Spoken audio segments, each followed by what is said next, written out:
Баршаңызға сәлем, сіздермен Үрбіш. Бүгін біз Азия елдеріндегі ыстық және салқын тағам түріне жататын фунчоза дайындайтын боламыз. Бұл бізде әдетте салат ретінде қаралады. Басқа Азия елдерінде бұл тағам түрінде жасалынады. Бірінші осындай майсыз етті жұқалап және ұзынша етіп турап аламыз. Ал Қытайларда немесе кәрістің асханасында еттің орнына саңырауқұлақ немесе редиска, ащы бұрыш түрліше етіп дайындайды. Барлығын турап алғаннан кейін үстіне соевый соус құйып 2-3 сағатқа холодильникке қалдырсаңыз, піскен кезде өте жұмсақ және тез пісетін болады. Енді уақыт өтті, мен 2 сағатқа қалдырдым. Одан кейін керек заттардың барлығын турап алайық. Пиязды осындай ұзынша етіп турап аламыз және болгар бұрышында ұзынша жұқалап турап алыңыз.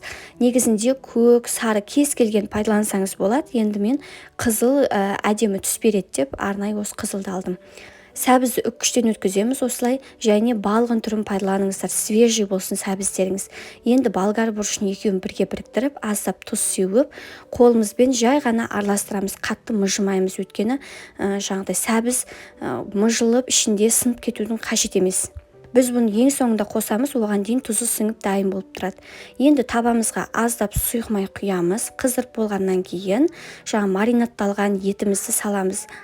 Етті қатты қуырып жібермеу керек, сондықтан бірденен орташа отқа қойыңыздар және ақырындап қуырып бастаңыздар.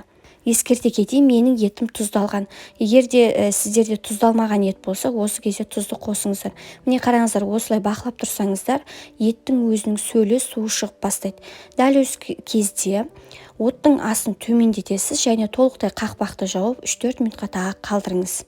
Осылай өз суына өз бұқтырылу қажет. Одан кейін пиязды саласыз, жақсап араластырып жіберіңіз де 7-8 минутқа қалдырыңыз. Сол аралықта кішкене арасын ашып араластырып тұруды ұмытпаңыз. Сол 7-8 минуттың ішінде етіңіз тағы да пісетін болады. Оған дейін біз жилканы дайындап алайық, немесе бұл стеклянный лапша деп аталады. Бұны қайнап тұрған суды осы жилканың үстіне құямыз және толықтай бетін жауып, бір 7 минутқа қалдырыңыз. 5-7 минутқа, одан артық тұрмасын, әйтпесе жилкалары пісіп кетеді де, сосын сынып, бөлініп қалады. Лапша пісем дегенше біз қалған заттарын турап қояйық. Бұл жерде қиярды да ұзынша тігінен етіп турап аламыз және қызанақты да ұзынша тігінен етіп турап аламыз. Жалпы фунчозада барлық ингредиенттер, құрамындағы заттар ұзынша етіп туралады. Мен тура 7 минут ұстадым, уақытқа қарадым. Бұл кішкене қалыңдау жилка, егерде бұдан жұқасы да кездеседі, егер оны пайдалансаңыздар, 5 минут ұстаңыздар, ол өте тез піседі. Артық суын төгіп тастап, дайындап қойыңыз. Ал бұл жерде бізде етіміз пісіп тұр, міндетті түрде 1-2 данасын алып жеп көріңіз. Енді барлық ингредиенттерін біріктіреміз. Әуелі лапша қосыңыз, одан кейін етті үстіне қосыңыз, жаңағы болгар бұрыш мен сәбізімізді және осындай фунчозаның арнайы тұздығы болады. Бұны заправка деп атаймыз. Кез келген дүкендерде сатылады. Чим-чим болсын, басқа жаңағыдай приправа болсын, және бұлар халал.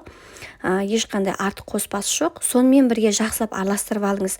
Жаңағы қызанақ пен қиярды қосуға асықпаңыз, өйткені олар араластырып жатқан кезде қатты езіліп су шығып кетуі мүмкін. Сондықтан ең соңында барып қосып, кішкене араластырып жіберсеңіз болды. Бұл салат өте тойымды және мезгіл таңдамайды деп білем. Қыс болсын, жаз болсын, өзім дайындап жей беремін. Егер де сіздер осы видеоның соңына дейін көрген болсаңыздар, лайк басып пікір қалдыруды ұмытпаңыздар. Сіздермен бірге болған Үрбіш Әмірқызы.